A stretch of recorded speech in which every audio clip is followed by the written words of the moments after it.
This is Marc Mason in the Comics Waiting Room, and I am here with graphic novel veteran Terry Nantier. Hello. Hi. We're here at San Diego, and Terry, you are the man behind NBM, one of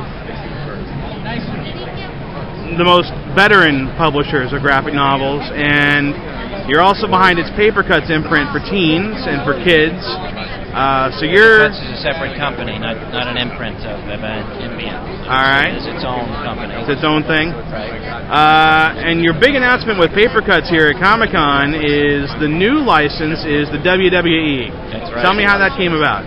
Yeah, well, I mean, we pursue a whole bunch of licenses at all times, obviously, to keep expanding. We've done real well. We doubled in size last year. Much of it with Ninjago from Lego, but we also have the Smurfs and Geronimo Stilton and so forth. We've been doing very well. So this is something that was one of the properties I was really interested. I could see some real potential there. I think there's definitely some potential there. The biggest part of this news here that was new, definitely for San Diego, is that we've got Mick Foley, who's going to be writing these comics. And Mick Foley has already, he's one of the vet wrestlers, the big superstar, retired now, and he's been writing biographies, kids' books, and things like that. And he's a New York Times bestseller with these books. So he's already proven himself, his chops in writing, and this will be his first comics. And he's really excited about that. We made a big announcement at our booth with a lot of press going out. It's also going to mean a launch of a new imprint. That is a real imprint for Paper Cuts. That is going to be more YA and above, older appeal type of line, but we're going to do two lines of comics. One that's older appeal, and one for kids, which is going to dovetail with a new Mattel line. No grass growing under your feet on that side. On the NBM side, you continue to do what I think you do best, which is introduce North American audiences to amazing European work. I recently read Zombilenium from Arthur Dupin, and it was fantastic. I was bowled over by it. How do you go about finding this talent and selecting what you want to bring over? It's it is a process of going through a lot of different things that are presented to me by European publishers that I go see twice a year. I go to the Frankfurt Book Fair and the Bologna Book Fair, and they show me all the most recent series that they're launching, things that they know are appropriate and likely to be of interest to me. So there's already some filtering going on there, and then I look at that and I see what we might have the best chance with, and that certainly caught my eye because obviously it makes sense to us in terms of being close to Boneyard, being close to Dungeon, that we did successfully in the past, that are satire of horror, and that's what this is. It has its own feel and style to it, which is really attractive. It's beautifully done. The art's amazing. So I thought that was, frankly, a no-brainer. How do you bring over a book like The Initiates, which I think, to me, is my favorite NBM book of the past year?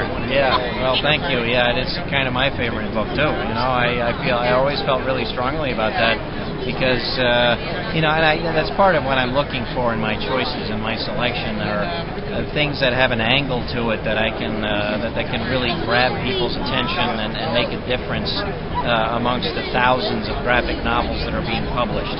And this definitely has that. It's very unusual and very appealing in the wonderful way that it presents and journals. The crossover with the artist. Exchanging jobs with a wine artisan neighbor of his, and showing what's involved in making fine wine, what's involved in making fine comics. So it's very appealing in many ways, and I'm very happy that we've had real success in getting a couple of major wine bloggers really enthusiastic about this who had absolutely not even a clue about comics to begin with. And this is the kind of thing I fight for, Yeah. That's what motivates me at the end of the day. Well, and NBM books are the kind of books that are meant for bookstores, not necessarily, your mainstream Marvel DC comic shop. Was that a conscious choice when you first started? Yes, that's something that was the very beginning definition of what this company was supposed to be, is not to appeal to a certain set of, niche groups, but to make comics the mass medium that it is, and to get people to discover how great comics can be. Especially when we were starting back in '76, most people thought comics were, for morons. I mean, we were still under that age, and I was a moron to even think about what I was thinking. So we come a long way, definitely. 1976 and going strong, 37 years later. Is the graphic novel business a good business to be in, or is it just... It is still. It is still? It is still. It's a lot tougher because, like I say, there are thousands of graphic novels being published every year now, so there's a tremendous amount of competition for shelf space. There's pressure in the sense that books will not last as long. They may not have the long backlist sales that they used to have. The cycles have tightened, which is not great for publishing.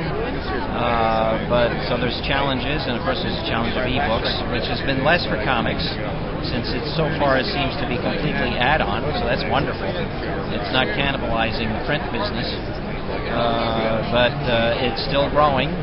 The comics market itself has definitely been growing a lot, right? They've had, according to ICV2, the best year ever in the history of direct market, which is not saying little when you think of the early '90s and the huge boom.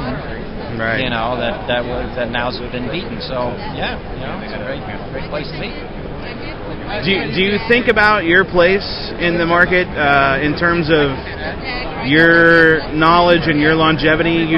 You don't have a lot of contemporaries, and we just lost Kim Thompson, so you're sort of the king of the veteran totem pole, aren't you? Well, not with Gary Groth there, but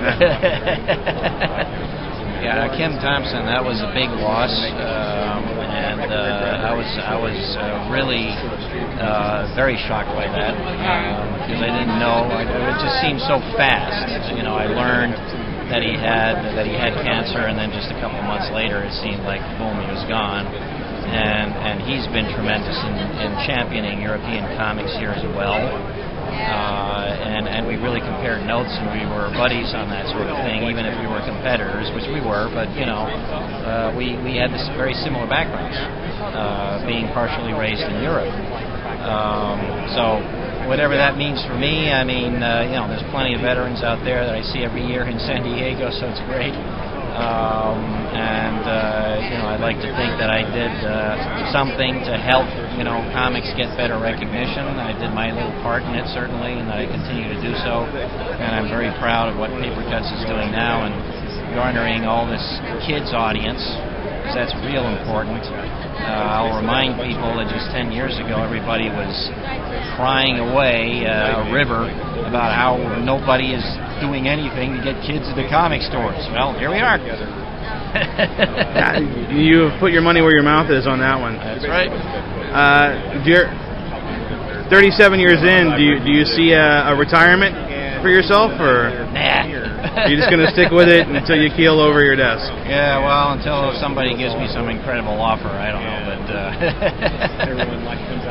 even then, I'll always be, hey, it's like that for everyone here. We're all fans at the start of the day, and always want to be involved in comics. So obviously I'll want to step back maybe in 15 years or something to not be working 60-hour weeks or something, but I'll always be in there some way, one way or another. Excellent. Terry, thanks for your time. Thank you.